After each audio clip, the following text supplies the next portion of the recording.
Vamos receber a nossa convidada de hoje, que vai falar mais sobre o assunto conosco, a Mariana Bito, psicóloga hospitalar. Mariana, por favor. Boa tarde, seja bem-vinda à nossa programação. Obrigada, muito obrigada por estar aqui, por favor. A Mariana é psicóloga, formada em psicologia pela Universidade de Salvador, com especialização em psicologia hospitalar no Hospital das Clínicas da Faculdade de Medicina da USP, Universidade de São Paulo, e é psicóloga do AC Camargo Cancer Center, nossa convidada hoje. Seja bem-vinda à nossa programação. Muito obrigada por estar aqui. Obrigada. A gente está falando de um ambiente, o hospital, que ele é fundamental na promoção da saúde. A gente pensa no hospital como aquele lugar do socorro, do cuidado, mas vamos combinar que o hospital não é assim aquele lugar que a gente deseja estar. Como é que a psicologia faz parte, é inserida nesse ambiente? Porque psicologia hospitalar é uma especialização. Conta pra gente o que uma profissional de psicologia precisa entender e observar dentro de um hospital no cotidiano.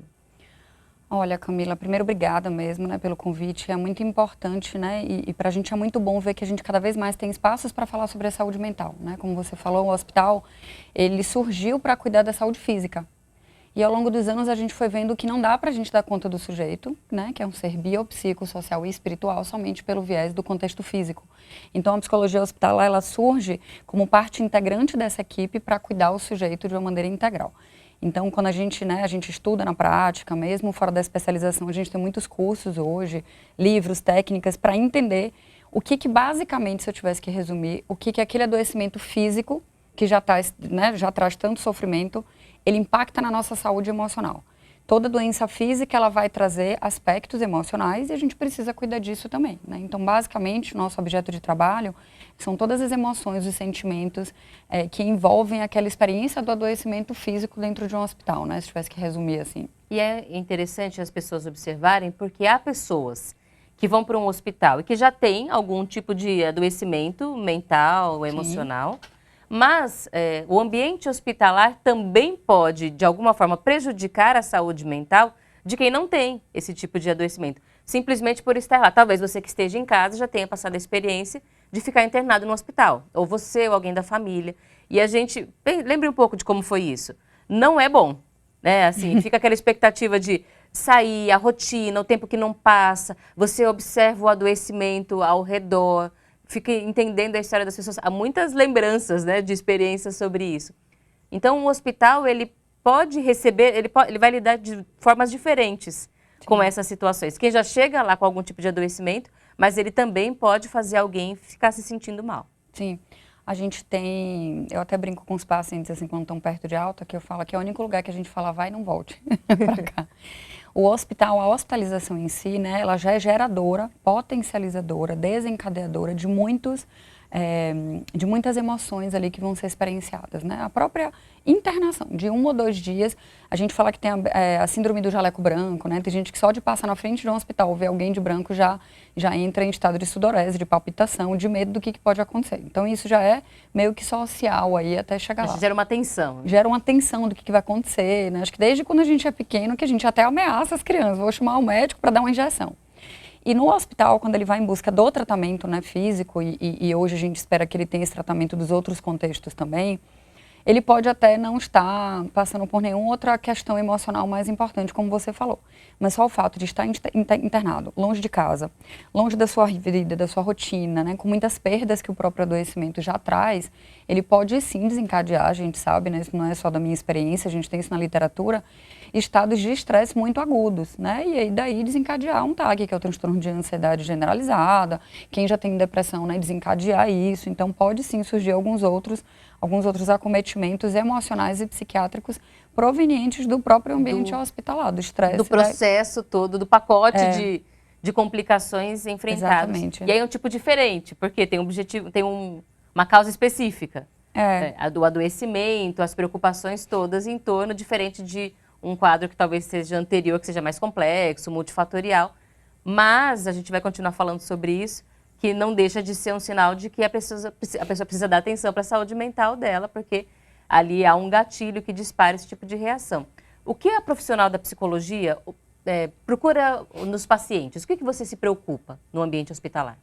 O primeiro ponto que que eu sempre cito, assim, né, até de um autor muito conhecido, Alfredo Simonetti, ele tem muitos anos de área, enfim, ele fala, o principal objetivo da gente é ajudar o paciente na travessia do adoecimento. E eu gosto muito desse nome, travessia, porque a gente não vai tirar a dor dele por completo, nem a ideia, né, e nem vai fazer com que ele não sofra minimamente do que aquela experiência já vai, né, acontecer, já vai provocar. Mas o principal foco da gente é entender como aquele adoecimento físico está reverberando na sua saúde mental, né? Então, tem pacientes que durante o diagnóstico se desestruturam muito. Então, a gente é chamado às vezes no ambulatório para cuidar daquele momento de crise ali, por notícia do diagnóstico. Já seguindo para casa, né, ou continuidade, tem gente que descobre o diagnóstico e tem que internar para fazer já o tratamento. Durante o tratamento, quais são os aspectos que mais causam estresse, ansiedade, angústia, medo, incerteza? Quem vai levar minha filha na escola amanhã? Quem vai assumir o meu lugar? Uma série de mudanças acontecem na vida dele, né? Desde a vida laborativa, social, amorosa, né? Afetiva, sexual também. E o que além daquele adoecimento físico, que é óbvio que todo mundo sabe meio o que fazer ali, o que está causando? Então, eu gosto de pensar assim, como psicóloga, quem é esse sujeito? Quem era essa pessoa antes de entrar aqui? Porque não é um livro em branco, né? Eu falo, nosso paciente não é um livro em branco. Sim. Quando ele chega aqui, ele só tem um prontuário em branco. E do que ele está sofrendo, né? Então, a partir do que ele está sofrendo, que isso muda muito a nossa subjetividade, ela é enorme, né? Assim, é muito diferente de um paciente para o outro. Então, o que aquele sujeito está sofrendo? E o que aquele episódio está gerando de impacto na vida dele também. Exato. Porque a gente começa a imaginar, mas para a pessoa talvez seja um ponto específico. Exatamente. Porque fala assim, não, ela está assim por causa disso. A gente fica tentando prever o sofrimento, mas é muito individualizado. E cada um vai sofrer por um tipo de perda ou de preocupação. Se tem rede de apoio ou não, tudo isso vai contar nessa hora. É preciso conversar com o paciente para entender. Eu sempre falo, Camila, que a nossa expertise, o mestrado, o doutorado, anos de experiência, ela não adianta de nada se a gente não sabe do que aquele sujeito está sofrendo, né? Então, como você falou, às vezes não é o adoecimento físico, não é a queda de cabelo, falando de um contexto, né, de hospital oncológico, de paciente com câncer, que é tão temido, e é mesmo, né? Sim. Então, para além do que a literatura fala para a gente, que é comum do paciente sofrer a partir de um diagnóstico de câncer, o que aquele sujeito está sofrendo. Já atendi pacientes que falaram, Mariana, o cabelo cresce. Eu não falei isso para ela, óbvio que nem cabe, né? Mas eu estou preocupada com outra coisa, eu estou preocupada com quem vai assumir meu lugar no trabalho, quem vai levar meus filhos para a escola agora. O cabelo eu dou um jeito depois. Então é exatamente entender qual que é a raiz da dor psíquica daquele sujeito. E aí sim a gente usa toda a ferramenta que a gente tem, uma equipe especializada, para cuidar dele. Você trabalha num hospital de tratamento de câncer que tem uma convivência maior com o paciente. Mas, por exemplo, há pessoas que vão para o hospital para ficar pouco tempo. Às vezes uma internação, uma doença que dura pouco tempo. Essa pessoa precisa já passar por algum tipo de avaliação psicológica ou só se ela demonstrar algum tipo de complicação? Camila, essa resposta é bem generalizada, mas eu acho que é importante trazer alguns pontos, né? Um hospital que trata câncer, ele naturalmente, eu sempre falo que a pessoa ou sofreu ou está sofrendo ou vai sofrer. Nem que seja por uma picada de agulha, né, para conseguir um acesso.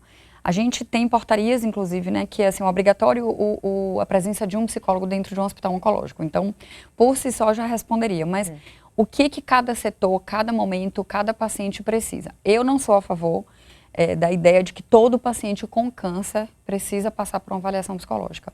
Porém, é necessário que a gente tenha um profissional para que a gente entenda quando ele vai precisar.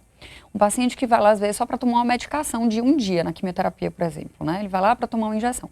Às vezes, ele vem muito mais mobilizado do que alguém que está há 30 dias internado. Por quê? O que vai mudar nesse cenário? Estágio da doença, qual que é a rede de apoio dele? De repente, uma pessoa que teve o diagnóstico há 2, 3 dias ainda está super confuso como é que vai se organizar.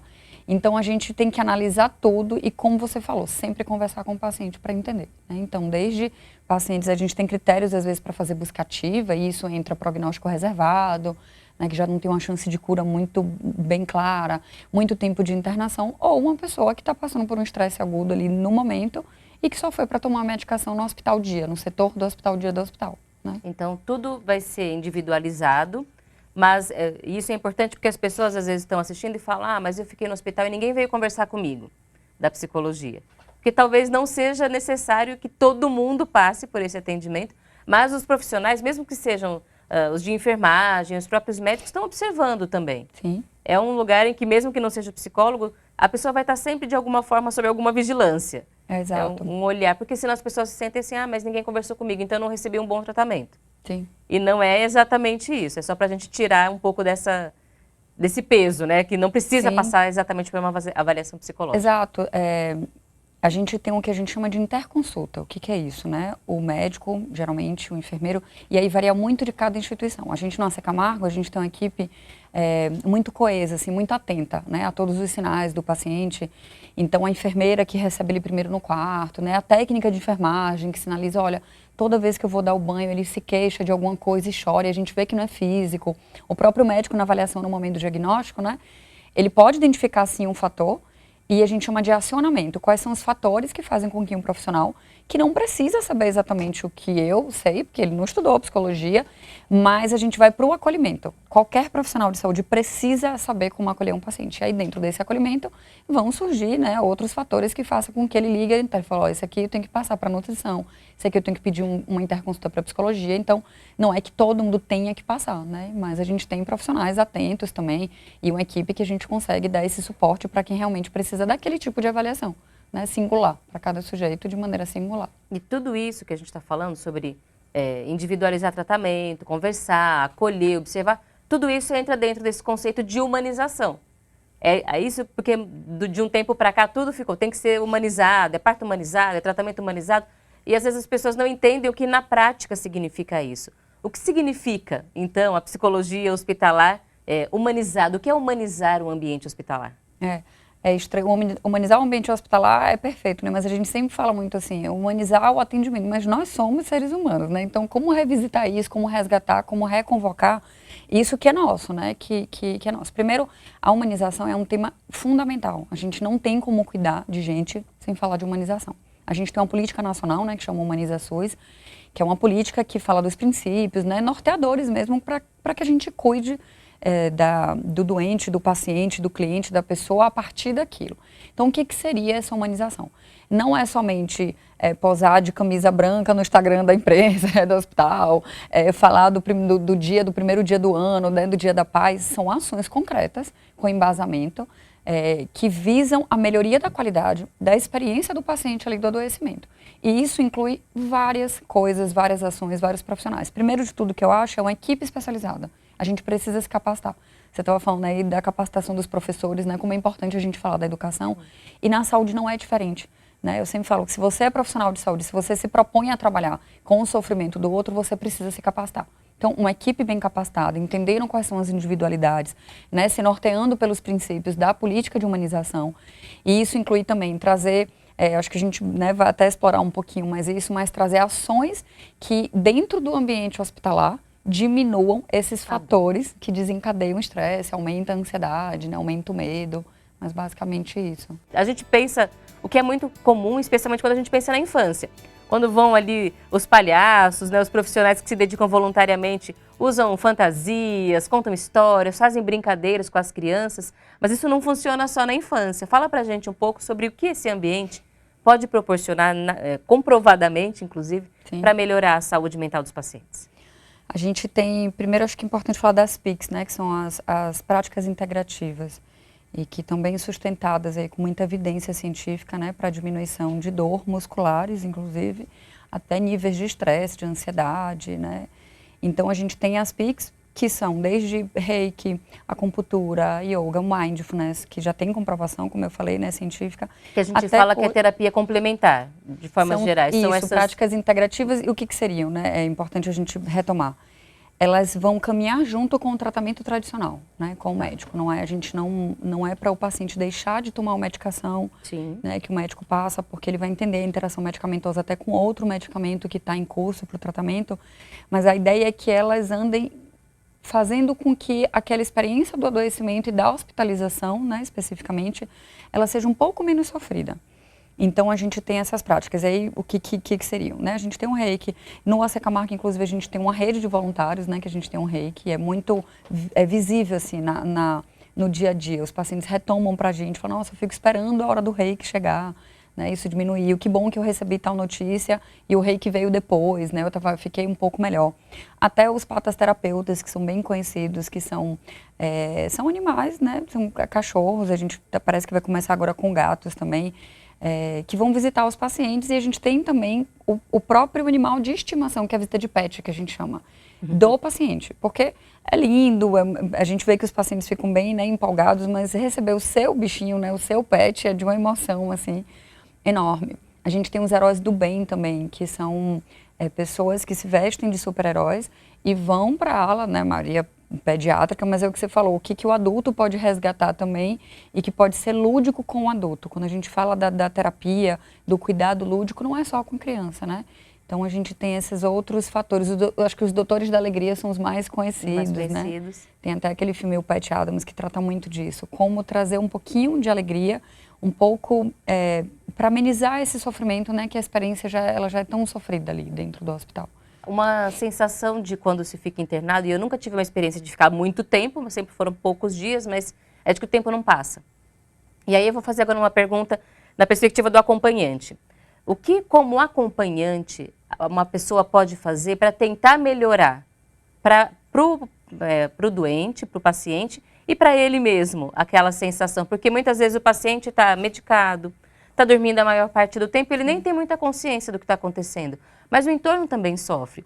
O que esse acompanhante pode fazer para tentar trazer um pouco dessa alegria, fazer o tempo passar mais rápido?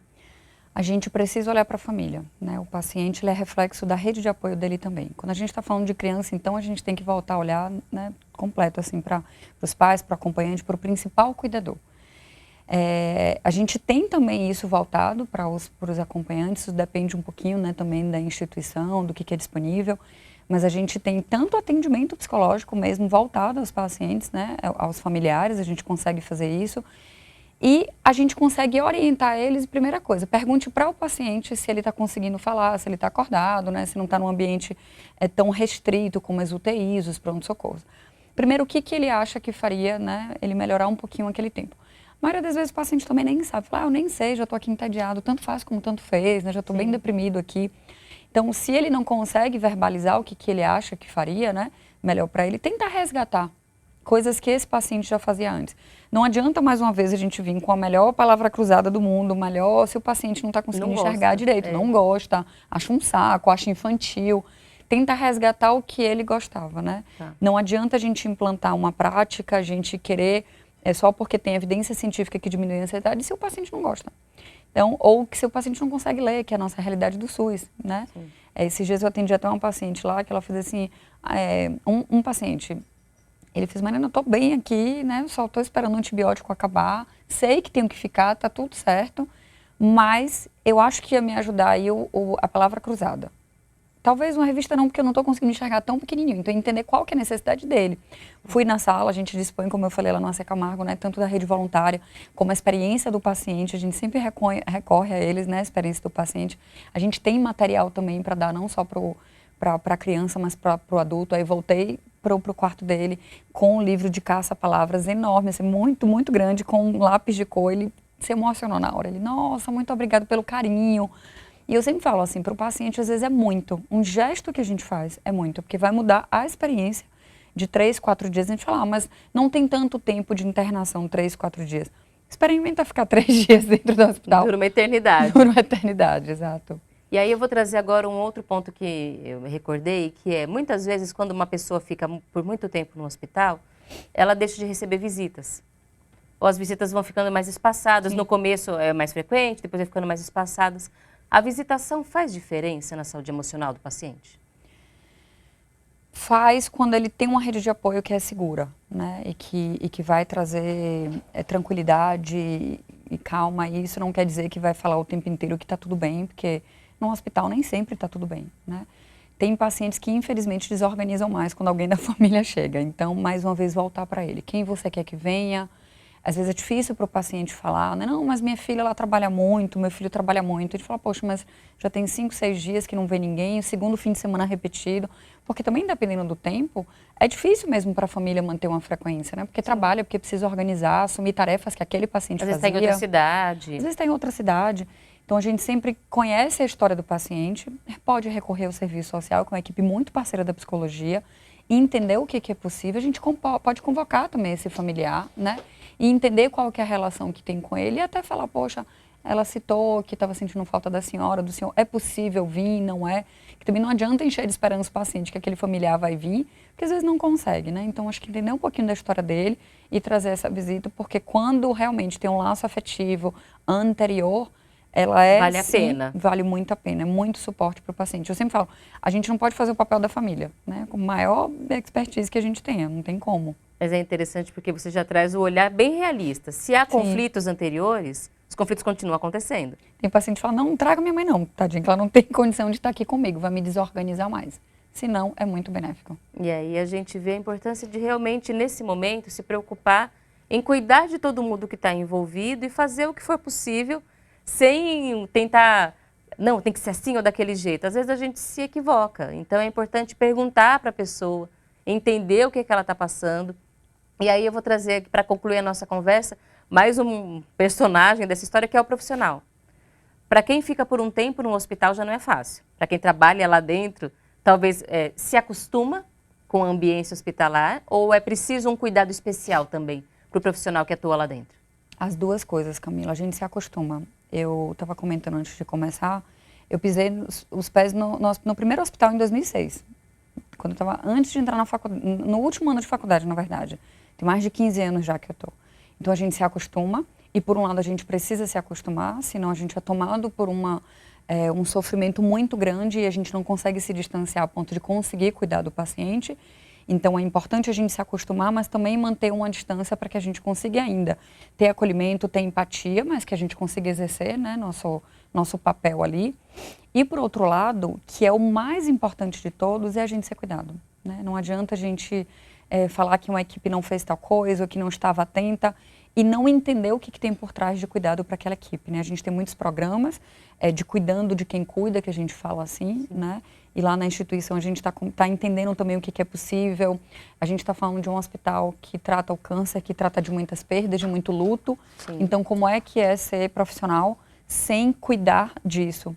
Mas eu acho que uma coisa que é importante, assim, falar para o profissional de saúde também, né? Sempre lembrar, a gente escolhe estar no hospital. Eu sempre falo isso, todos os dias eu escolho estar no hospital, o paciente não escolheu, está lá. Né? Então, que a gente procure cuidado, que as instituições promovam esse cuidado para a equipe, mas que a gente individualmente não esqueça. A gente escolhe estar lá todos os dias, o paciente não escolheu, nem a família dele.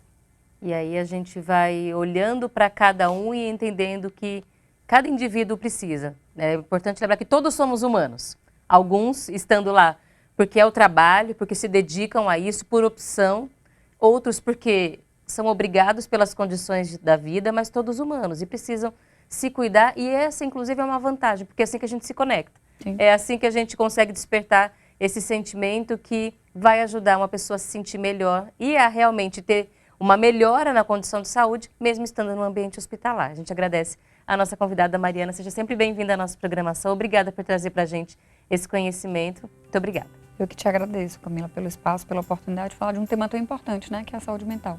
A gente agradece a nossa convidada de hoje, a Mariana Brito, é psicóloga hospitalar do AC Camargo Cancer Center, especializada no assunto, trazendo para a gente a experiência de estar neste ambiente todos os dias, cuidando das pessoas e o nosso aprendizado também. Muitas vezes como acompanhante, outras como paciente. Em algum momento a gente vai acabar se deparando com essa situação, nem que seja para visitar um ente querido, um amigo. E a gente já viu aqui, se há vínculo, se há amizade, vale a pena, essa visita faz diferença, então você já fica aqui com essa lembrança também. Tem algum familiar, alguém que está no hospital? Vá visitar, um carinho, um tempo que seja, já vai trazer essa pessoa esse acolhimento, esse conforto